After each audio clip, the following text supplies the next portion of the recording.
Halo, assalamualaikum warahmatullahi wabarakatuh. Kembali lagi nih, kita bakal tes VGA yang bisa dibilang murah untuk sebagian orang. Kenapa demikian? Karena murah itu nggak bisa dipukul rata atau digebukin.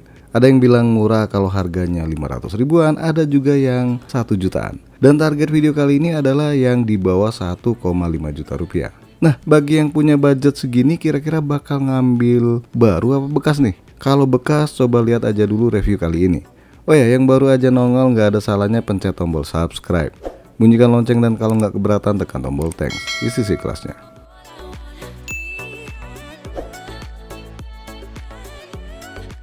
Sebelum membahas VGA bekas di rentang harga 1,5 juta rupiah atau di bawahnya, pilihan barunya di harga segini ada Nvidia GT 1030 2GB DDR5. Yang ini overpriced banget ya. Terus ada Nvidia GTX 750 Ti, tapi ini di bawah 1 juta. Kemudian dari AMD ada RX 580 versi sunat alias 2048 stream prosesor. Terus ada juga AMD Radeon RX 550 yang harganya mirip-mirip sama Nvidia GT 1030.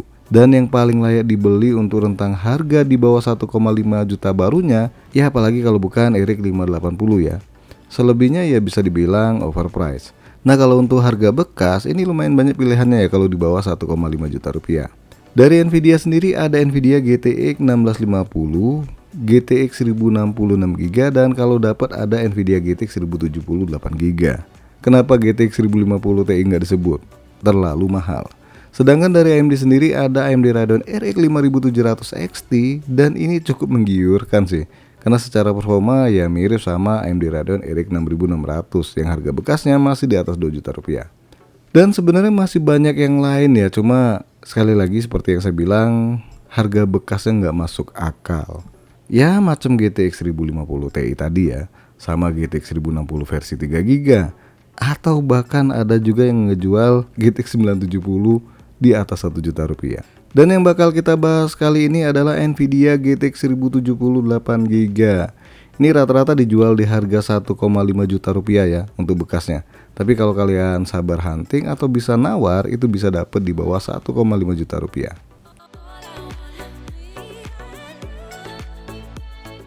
Nvidia GTX 1078GB ini nongol pertengahan tahun 2016 yang lalu ya. Hampir 10 tahun nih usia GPU satu ini. Dan menyasar kelas performance pada masanya. Secara fitur sih nggak ketinggalan banget ya, karena udah berbasis DirectX 12, udah full support ya. Jadi masih banyak game yang bisa running di VGA tua satu ini. Terus dengan VRAM 8GB menjadikan VGA ini masih cukup bisa diandalkan atau cukup powerful ya buat sebagian game di settingan ultra resolusi 1080p. Cuma kalau lihat di teks power up sendiri, rekomendasi layar buat gaming di VGA ini udah turun menjadi 900p. Sedih. Untuk rekomendasi power supply minimal buat ngangkat GTX 1078GB ini hanya 450 watt ya, dengan konektor 1x8 pin. TDP-nya sendiri di 150 watt. Ya nggak boros-boros banget sih. Secara performa keseluruhan, VGA ini ternyata lebih baik dikit nih dibandingkan Nvidia GTX 1660 Super. Tapi nanti coba saya battle ya di channel sebelah. Dan sayangnya masih di bawah Nvidia GTX 1660 Ti. Nah, gimana performa gamingnya? Ya tonton aja videonya. Dan yang bakal dipakai buat tes kali ini adalah VGA besutan Dell. Ini copotan dari PC Build Up Dell ya, yang bentukan kipasnya itu masih bawaan dari Nvidia. Ya model blower gitu sih kalau nggak salah ya.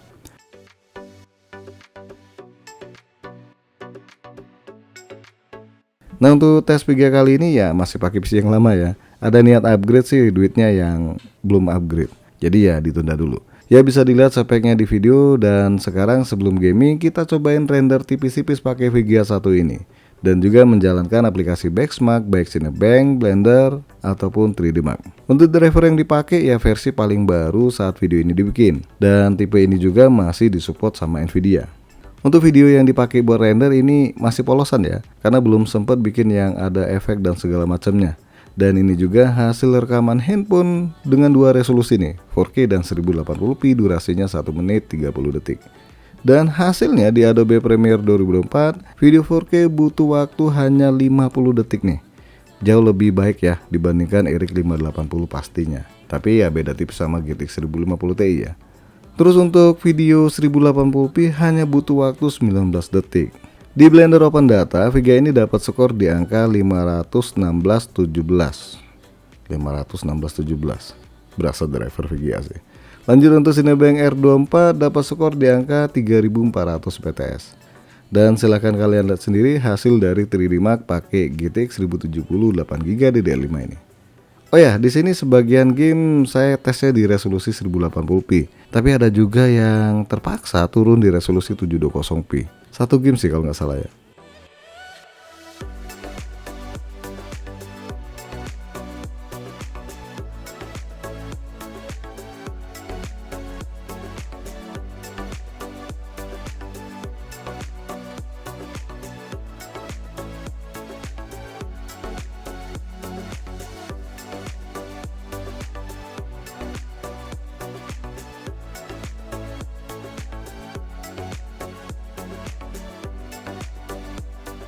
Assassin's Creed Valhalla, Assassin's Creed Mirage, Far Cry 6, Horizon Zero Dawn, GTA 5, Watch Dogs Legion, dan Wukong. Ya ini sih kerennya VGA yang udah support dari 12 ya. Cukup banyak game yang masih bisa running. Sedangkan yang ngakunya support dari 12, fitur levelnya masih 11.0 nggak bisa running. Apalagi kalau bukan Lord Black. Oke, pertama kita bahas AC Valhalla dulu nih. Di game ini saya udah tes berkali-kali ya, tapi hasilnya untuk frame rate minimumnya nggak nembus di angka 30 fps. Cuma yang mendekati hasil yang lumayan adalah di settingan medium buat frame rate minimumnya. Kalau di settingan ultra, frame rate minimumnya hanya 24 fps. Lanjut di Assassin's Creed Mirage ini malah lebih oke ya, khususnya di settingan medium. Dapat frame rate cukup baik untuk minimum frame rate-nya ya. Kalau di settingan ultra hancur banget. Di Far Cry 6 ini juga masih oke nih kalau di settingan ultra, baik minimum sama rata-ratanya. Lanjut game Horizon Zero Dawn. Ini sih saya nggak ngetes di settingan low ya. Yang paling enak ya medium. Kalau di ultra mirip sama dengan AC Mirage untuk frame rate minimumnya.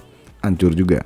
Terus di GTA 5 settingan ultra baik di MSAA X4 maupun X8 VGA ini masih cakep juga. Ya wajar juga ya, yang dilibas ini game tua. Terus VGA-nya lebih mudahan dikit, kelas performance lagi. Wajar kalau hasilnya masih oke. Kemudian Watch Dogs Legion, saya cuma tes satu settingan doang ya, yaitu medium.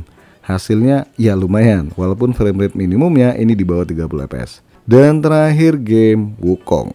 Nah di game ini dengan settingan medium pakai TSR hasilnya masih cukup baik nih. Ya bisa kalian lihat di video baik frame rate minimum maupun average-nya.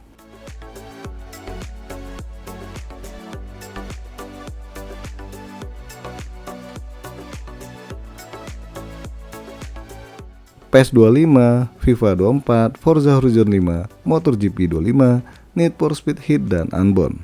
Sekarang kita cobain game-game sport ya. Balapan ini termasuk sport nggak sih? Sport kali ya. Pertama game PES 2025 alias eFootball dengan settingan high resolusi 1080p lancar pakai banget. Stabil di 60 fps ya. Ya cuma drop pas replaynya doang nih. Terus game FIFA 24 di settingan ultra 1080p masih oke juga nih dengan frame rate tembus di angka 100 fps. Kemudian di game Forza Horizon 5 settingan ekstrim pun masih oke juga dengan frame rate di angka 45 fps. Di game baru yaitu MotoGP 25 mau setting ultra hayu dengan frame rate yang masih cukup baik di kisaran 40 hingga 50 fps. Lanjut game Need for Speed Heat nih.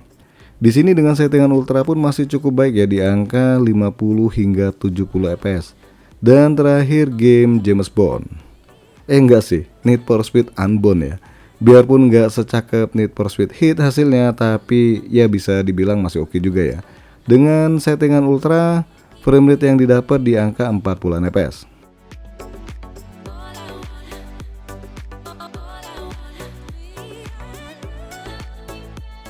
Counter Strike 2, Delta Force, Fragpunk, Marvel Rival, The Final, dan Valorant. Untuk game Counter Strike 2 hasilnya masih oke juga nih dengan frame rate di atas 90 hingga 100 fps lebih. Kalau mau 200-an fps ya tinggal di setting low aja deh. Dan kalau mau ribuan fps tinggal dimatiin komputernya terus tidur.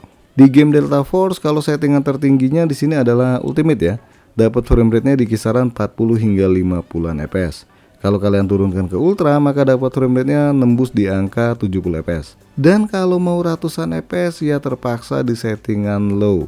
Lanjut game baru nih, game Fragpunk. Yang mana ini game mirip sama Valorant gak sih? Tapi saya cuma tes benchmark ya, dengan hasil yang cakep karena frame rate-nya tembus di angka 123 fps. Di game Marvel Rival kalau di settingan ultra VGA-nya udah ngos-ngosan. Frame rate-nya di bawah 30 fps nih ya, walaupun kadang-kadang tembus di atas 30 fps. So kalau paling oke mainnya sih di settingan low ya, dan kalau mau cakep lagi ya aktifkan FSR-nya. Kemudian di game The Final di settingan epic hasilnya mirip-mirip sama Delta Force 2. Dan kalau mau ratusan fps ya samaan dengan Delta Force itu di settingan low. Bahkan kalau kalian aktifkan FSR-nya bisa dapat lebih baik lagi. Dan terakhir game Valorant. Nah kalau ini sih di settingan high sekalipun bisa dapat di 200 hingga 300an fps.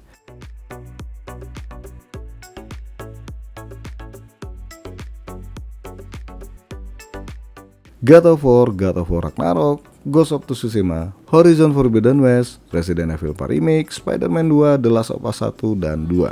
Ada 2 seri game yang masuk di tes kali ini, tapi nggak apa-apa sih ya, biar lebih komplit. Di game God of War, biarpun bukan game baru-baru banget ya, kalau di settingan ultra frame rate-nya di kisaran 30 hingga 40 fps. Ya kalau mau enak atau nyaman itu di settingan high aja. Dan hasil yang mirip-mirip ini samaan di God of War Ragnarok 2. Nggak ada 2 sih. Yang mana kalau di settingan ultra ini hasilnya mirip-mirip ya, 30 hingga 40 fps. Sayangnya saya lupa buat mainkan di settingan high-nya dapat berapa. Untuk game Ghost of Tsushima ini enaknya main di settingan medium atau low ya, kalau mau dapat frame rate yang lumayan. Karena kalau di settingan high bahkan very high ini kurang memuaskan. Lanjut Resident Evil 4 Remake nih. Kalau pakai preset max maka frame rate-nya di kisaran 30 fps ya. Ngos-ngosan juga VGA-nya. Tapi kalau kalian pakai preset ray tracing hasilnya lebih baik dibandingkan max. Lanjut lagi game baru yaitu Spider-Man 2, dan ini wajib aktifkan FSR ya kalau mau main di settingan medium. Kalau tanpa FSR ya bisa drop parah juga nih.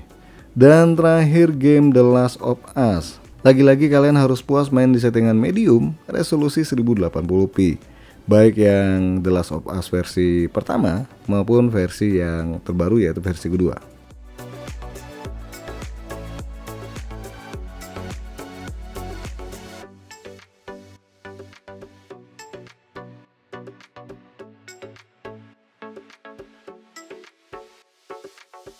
Genshin, Honkai, Wuthering Waves, dan Zenless Zone Zero. Untuk game Genshin di settingan Highest sebenarnya masih cukup oke ya, cuma kata adik saya sih paling nyaman di settingan High Default. Tapi harusnya kalau kalian lihat di video masih oke juga ya. Lanjut game Honkai yang mana di settingan Very High ini lancar jaya. Tapi kalau rata kanan rada kurang nyaman. Lagi-lagi ini kata adik saya yang suka main game ginian. Kalau saya sukanya main gamebot. Tahu kan gamebot? Kemudian game Wuthering Waves di settingan max sekalipun ternyata masih oke banget nih, lancar jaya. Ya bisa kalian lihat di video hasilnya gimana. Dan terakhir Zenless Zone Zero. Ini juga kalau kalian main di settingan high default masih kece abis. Bisa kalian lihat hasilnya di video juga ya. Dan kalau kalian pengen lihat hasil fullnya, maksudnya nggak dipotong-potong kayak gini, kalian bisa main ke channel sebelah yaitu tuh video. Sekalian promosi ya.